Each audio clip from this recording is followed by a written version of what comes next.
Vamos lá, gente. Pega a sua Bíblia. Lucas capítulo 17. Evangelho segundo escreveu Lucas, capítulo de número 17. Graças a Deus. Lucas capítulo de número 17. Vamos fazer a leitura do texto da palavra de Deus. Se você olhar do lado e ver que a pessoa não trouxe a Bíblia, o seu irmão do lado, ou sua irmã, convide para ler junto com você. Graças a Deus. Quem já encontrou, diga amém. Lucas 17, versículo 11 diz assim: Aconteceu que, indo ele a Jerusalém, passou pelo meio de Samaria e da Galiléia. E entrando numa certa aldeia, saíram-lhe ao encontro 10 homens leprosos, os quais pararam de longe, levantaram a voz dizendo: Jesus, mestre, tem misericórdia de nós. E ele, vendo-os, disse-lhes: Ide e mostrai ao sacerdote. E aconteceu que, indo eles, ficaram limpos. E um deles, vendo que estava ação, voltou glorificando a Deus em alta voz. E caiu aos seus pés com o rosto em terra, dando-lhe graças. E este era samaritano. Respondeu-lhe Jesus e disse: Não foram os 10 limpos? E onde estão os 9? Não houve que voltasse para dar glória a Deus, senão este estrangeiro? E disse-lhe: Vai-te, ou melhor, levanta-te e vai, a tua fé te salvou. Fazer uma oração, vamos? Senhor, meu Deus e meu Pai, fala conosco, Senhor, através desta palavra que acabamos de ler. Revela, Senhor, o mais profundo do teu querer para as nossas vidas. Que nada venha roubar a nossa distração, que nada venha tirar a nossa paz, que possamos estar agora prontos para ouvir tua voz. Nos abençoe nessa manhã, é que eu te peço, em nome de Jesus. Amém. E graças a Deus. Vamos aplaudir ao Senhor Jesus. Aleluia.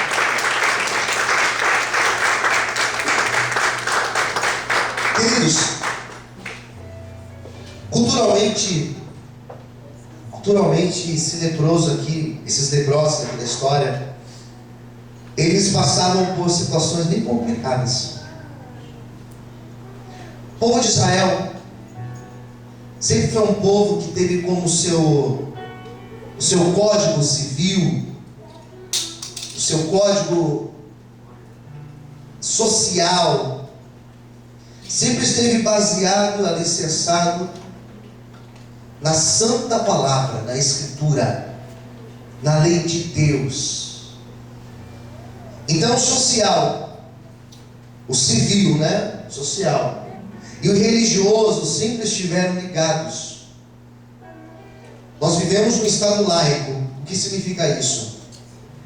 Nós vivemos numa sociedade aqui no Brasil onde religião e Estado, elas não estão ligadas. É distinto. Religião é uma coisa e Estado é outra coisa. O que vai nortear as nossas leis, o que norteia as nossas leis não é a Bíblia. O que norteia as nossas leis é a Constituição. Apesar de que a Constituição, ela tem muitas coisas baseada nas Escrituras também. Mas nós vivemos numa sociedade que é o Estado laico. E as grandes discussões atuais envolvendo religião e envolvendo Estado tem muito em cima disso.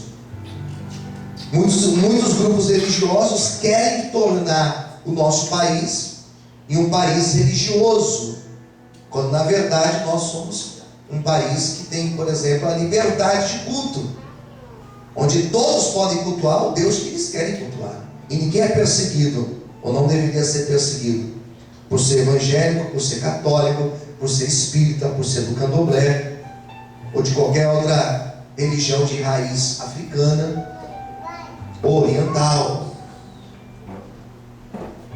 Essa semana teve uma grande discussão sobre isso, de uma menina lá do Rio de Janeiro, da Vila da Penha, me fugiu o nome dela agora, que ela tomou uma pedrada na cabeça. Ela estava saindo do candomblé, de um culto do candomblé, com as suas vestes brancas, e surgiu uma grande polêmica. Disseram, isso daí foi uma intolerância religiosa, isso foi preconceito, porque todos devem cultuar seus deuses, cada um deve ter sua religião, certo? Mas também falar que foi um evangélico que fez isso também é uma outra intolerância, que nós não sabemos quem foi que fez isso. Pode ter sido um ateu, um católico, um evangélico de fato, a gente não sabe. Então essas discussões, elas ficam sem fim, fica um negócio em ciclo que você não sai do mesmo lugar. Nessa época aqui, eu gostaria que você prestasse muita atenção. Nesta época, Israel tinha como seu código as leis divinas, Torá. E os textos que vão falar sobre a pessoa leprosa, sobretudo em Levíticos 14, mostra que o leproso sofria muito nessa época. Porque o leproso, a lepra, era considerada uma peste enviada por Deus. Então a pessoa que tinha lepra era uma peste enviada por Deus sobre a vida dela. Quem entendeu? Diga amém. Ele era um maldito. Levíticos 14 fala isso. E quando alguém era acometido da lepra, acabou para essa pessoa. Tudo que essa pessoa tocava se tornava amaldiçoado. Estava lendo Levíticos e mostra assim o texto, que a casa onde a pessoa morava, a casa ela tinha que ser examinada. Quem está me ouvindo? Diga amém. As paredes da casa elas tinham que ser examinadas. E eles tinham que fazer todo um trabalho de purificação daquela casa, envolvendo água, envolvendo sangue até mesmo, para purificar aquele ambiente. E o sacerdote voltaria depois de um tempo. E se o sacerdote voltasse e visse nas paredes algumas marcas ainda, aquela casa ela tinha que ser derrubada. Imagine só, a casa da pessoa era derrubada. A pessoa, ela era excluída da sociedade. Ela não morava mais na sua casa, ela não morava mais com a sua família, ela não tinha mais um convívio com os filhos, com a esposa ou com o esposo. Agora imagine uma mãe ficar longe dos seus filhos. Imagine um pai ficar longe dos seus filhos. Imagine uma criança ficar longe dos seus pais. Imagine o nível de exclusão que um leproso vivia nesta época. Uma época que eles não tinham informação como se tratar uma pessoa com lepra. Na época que dava lepra na pessoa, acabou, morreu, excluía. Essa semana eu estava no carro ouvindo notícia e indo para algum lugar, não lembro onde, e eu ouvia uma chamada no rádio falando: olha, se você tem casos de hanseníasis, que seria lepra, né? Se você tem manchas no teu corpo assim, assim, assim, se você tem esses sintomas, procure uma unidade de tratamento, porque isso tem cura, tem tratamento para isso.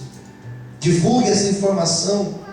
E na hora eu me lembrei, falei: olha, a lepra, que para tanto tempo, tantos anos, as pessoas sofriam por causa disso. Esse texto que eu li para vocês, somente Lucas fala.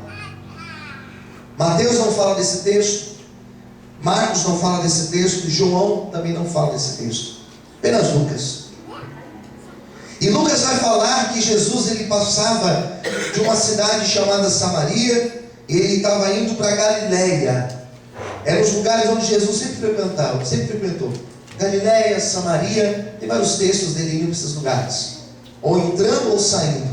Ele estava indo de uma cidade a outra. E diz a Bíblia que 10 leprosos vieram ao seu encontro. 10 leprosos. Talvez 10 homens, né? Ou sei lá, 8 homens e 2 mulheres. Eram 10 leprosos. E quando eles viram que era Jesus que aparecia lá distante, diz a Bíblia que ainda Jesus longe, quando Jesus estava longe, versículo 12, eles pararam de longe e eles gritaram, diz o texto, levantaram a sua voz, versículo 13, e disseram: Jesus, Jesus, mestre, tem misericórdia de nós. Quem entendeu, diga amém. Primeira coisa, gritou de longe, porque eles tinham medo de se aproximar de Jesus. Eles tinham medo de se aproximar de qualquer pessoa, porque todas as pessoas que eles se aproximavam, o que as pessoas faziam? Elas corriam, elas se afastavam. Quando você tem problemas, as pessoas se afastam de você.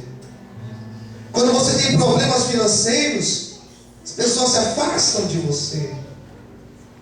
Ontem eu estava com um casal de amigos. Eu fui servir uma ceia e nós jantávamos, e ele usou uma expressão na mesa e eu não entendi aquela expressão. Ele usou uma expressão ao falar de uma oportunidade, né? Uma oportunidade. Ele falou assim: vai que é vinho. Eu falei: vai que é vinho? Não entendi essa expressão. Ele me explicou. Ele aprendeu faz pouco tempo.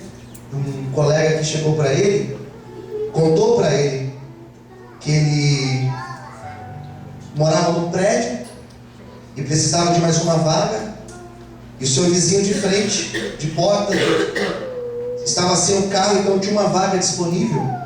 E ele chegou para esse vizinho e falou: olha, eu gostaria que você me alugasse essa vaga, pelo menos por tanto tempo só, até eu providenciar uma outra situação, tal coisa.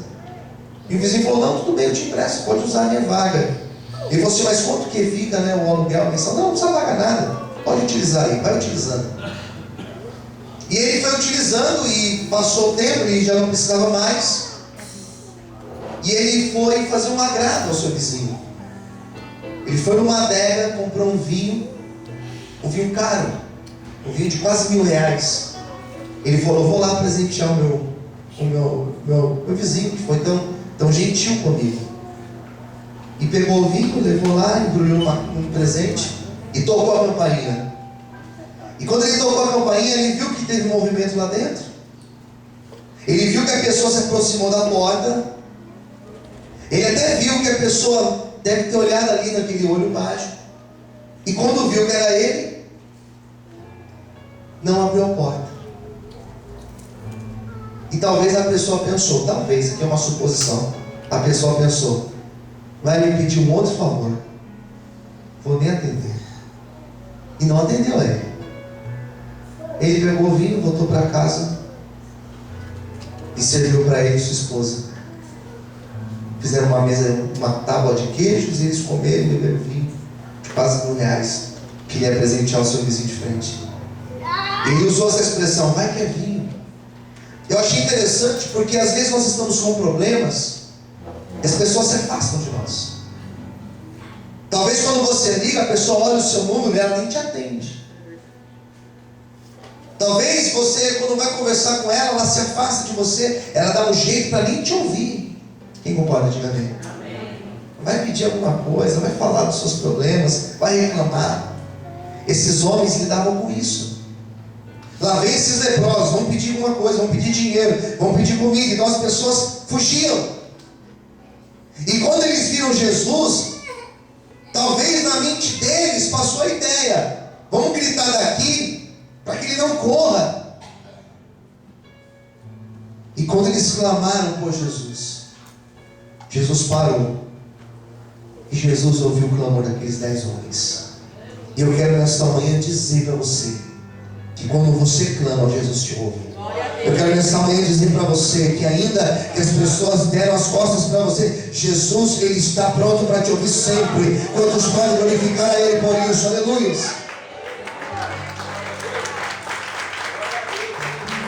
Amém, queridos? Então esse texto ele é maravilhoso, porque ele tem essas ideias. Eles clamam ao Senhor estando de longe. E eles falam uma expressão tremenda aqui. O servo de Jericó, quando gritou, como o servo de Jericó gritou? Jesus o quê? Filho de Davi. Jesus o quê? Filho Filho de Davi. de Davi, tem misericórdia de mim.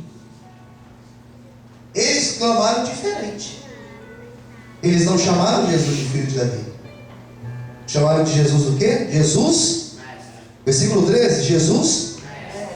Chamaram Jesus de mestre. Quem que eram os mestres naquela época? Aqueles que conheciam as leis, os códigos. Conheciam os Levíticos, o livro de Levíticos, de capa a capa. Conheciam números, conheciam Gênesis, Deuteronômio. E eles clamaram: Senhor, mestre. Mestre é aquele que ensina, aquele que conhece. E eles sabiam que Jesus, mesmo conhecendo as leis, Jesus mesmo sabendo como eles deveriam ser tratados, Jesus mesmo sabendo de tudo isso, eles falaram: Senhor, ao menos o Senhor tenha misericórdia de nós. O que eu acho tremendo, aqui eu abro um parênteses bem grande, que eu acho tremendo, é que Jesus, ele é mestre. Ele conhece todas as coisas, inclusive eu e você. Amém. Conhece o nosso jeito, conhece o nosso modo de falar, conhece os nossos defeitos, as nossas limitações, conhece as mais profundas intenções do nosso coração. E mesmo Ele sabendo de tudo isso, Ele não olha para mim e para você com olhar de julgamento.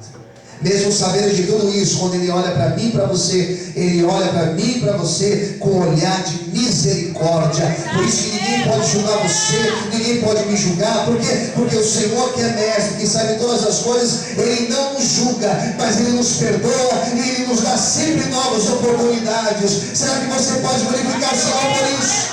Aleluia! Você pode aplaudir o Senhor? Amém? Mestre é aquele que ensina. Jesus deve ter pensado assim: eu vou ensinar esses homens, eu vou ensiná-los, vou ensinar os discípulos que estão comigo. Vou falar 4 coisas aqui, bem simples, que está atento aí, diga amém. 4 coisas que, ao meu ver, fizeram esse leproso voltar. Porque os 10 foram curados. Quantos voltaram? Apenas? Quantos? Apenas um. Esse único que voltou, o texto fala que ele era o quê? Samaritano. Ele era o quê, gente? Samaritano. Ao meu ver, pelo menos 4 motivos fizeram esse homem voltar. Preste atenção. Por que esse homem voltou, pastor?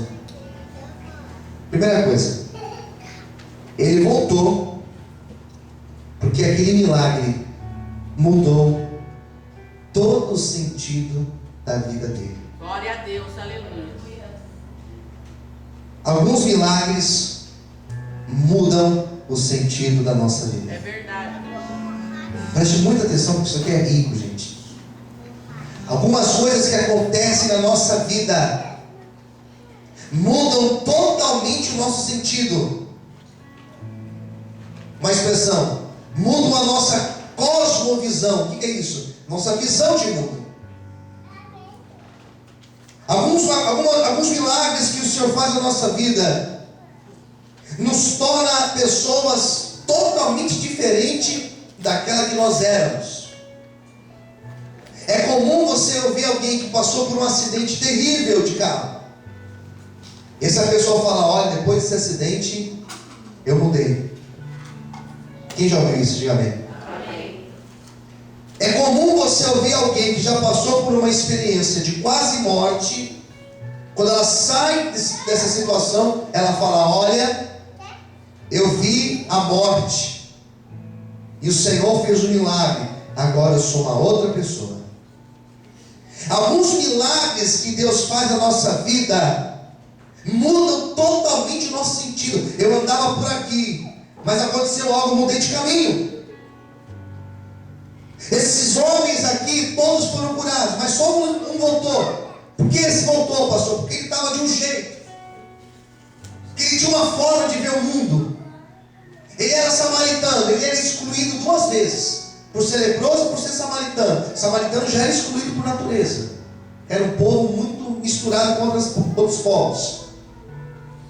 Quando o Senhor olhou para ele, curou ele, ele teve um encontro com Deus. Ele teve encontro com Cristo, e a vida desse homem foi mudada, e o jeito dele enxergar as coisas também mudou na vida dele. Nesta manhã, o Senhor vai tocar em pessoas que estão aqui dentro. Nesta manhã, Ele não vai simplesmente mudar, não fazer um milagre na tua vida. Eu profetizo isso, mas eu profetizo que Ele vai fazer uma mudança de sentido na tua vida. A partir de hoje não vai ser apenas um milagre, não vai ser apenas uma cura, não será apenas uma porta aberta, não será apenas uma restauração, não será apenas uma mudança na vida sentimental ou financeira, não. O que o Senhor vai fazer nessa manhã é uma mudança de sentido na tua vida. Eu profetizo que depois dessa obra nós não seremos as mesmas pessoas, o nosso casamento não será o mesmo, a nossa família não será a mesma, porque através desse milagre uma grande obra vai acontecer em nome de Jesus. Se você crê, bate palma e adore ao Senhor. Aleluia. Serve a Deus, tem que ser mais forte. Aplaude e glorifica o Senhor. Amém? É mais ou menos isso. É mais ou menos isso. Vamos tentar imaginar o diálogo. Os 10 foram curados. Ei, onde você vai? Vou voltar lá. Onde você vai? Vou voltar. A minha vida mudou. Por isso que eu vou voltar. Posso ver amém? A mudança foi radical, queridos. Por isso que ele volta. Uma segunda ideia. Por que esse homem voltou? Porque dentro dele nasceu um sentimento lindo, um sentimento maravilhoso chamado gratidão. Obrigado, Senhor. Fala isso para o Senhor agora. Fala, Senhor, obrigado. Obrigado por quê, pastor? Por tudo, mas tantas coisas. Eu estou vivendo um momento da minha vida que eu só falo obrigado. Que Deus tem feito, que eu tenho visto Deus fazer na minha vida, na vida de tantas pessoas, me leva a ser cada vez mais grato. A gratidão é um sentimento que te faz fazer assim, olha, se curvar. A gratidão é um sentimento que te impossibilita de ficar com o nariz em pé. Arrogância. Porque a gratidão, ela causa constrangimento na pessoa. Quem concorda comigo, diga amém. Constrangimento. Você fala assim, meu Deus, não mereço. Por isso que nós temos um texto na Bíblia que fala que o amor de Cristo nos constrange. A gente não merece. Esse homem, quando ele foi curado, quando ele olhou para a sua pele, ele falou assim, eu estou curado. O coração dele se dobrou. E dentro do coração dele começou a ter um sentimento de gratidão muito grande ao Senhor, por aquilo que o Senhor tem fez na vida dele. É triste quando a gente olha para pessoas que foram tão abençoadas e elas simplesmente dão as costas e, ao menos obrigado, elas falam, não, pastor, mas a Cristo. Eu vi pessoas entrarem por aquelas portas ali, gente, num estado deplorável, todos os aspectos que vocês possam imaginar. E o Senhor foi lá e levantou. E onde estão essas pessoas, pastor? Muitos não estão mais firmes com o Senhor. Muitos Foi só uma bênção que eles receberam. E eles, foram embora. A gratidão te leva a caminhar com Cristo de forma incondicional. Não importa o que Ele vai fazer daqui para frente na minha vida, o que Ele já fez já é o suficiente. Glória a Deus. Para até o meu último segundo de vida eu continuar somente falando obrigado, Senhor, obrigado, Senhor. Se você ainda não descobriu um grande motivo para ser grato ao Senhor, deixa eu te falar uma coisa. O grande motivo é que eu e você estávamos condenados a morrer longe do Senhor. Eu e você estávamos condenados a morrer e viver eternamente destituídos da graça do Senhor. Estávamos condenados a ir para o inferno, e teve um dia que o Espírito Santo tocou aí no seu coração, há um ano atrás, ou talvez há 10 anos atrás, ou talvez há 15 anos atrás, não sei quanto tempo. Ele tocou aí dentro de você, e você levantou sua mão e falou assim: eu quero Jesus na minha vida. Você se batizou nas águas, você aceitou Jesus. No mesmo momento lá no céu, o seu nome foi escrito no livro da vida. Você foi selado, e no dia que você adormecer no Senhor, no dia que você fechar os teus olhos e morrer, você não vai para uma morte eterna, você não vai para a condenação, mas você vai para os braços de Cristo. Esse já é o motivo para você viver a tua vida inteira de joelhos, dizendo: obrigado, mestre, obrigado, Senhor, obrigado, Senhor. Todos podem aplaudir e dizer: obrigado, Senhor, aleluia. Você tem motivo maior do que esse? Aleluia. Posso ouvir um amém? Em terceiro lugar, ele volta. E por que ele volta?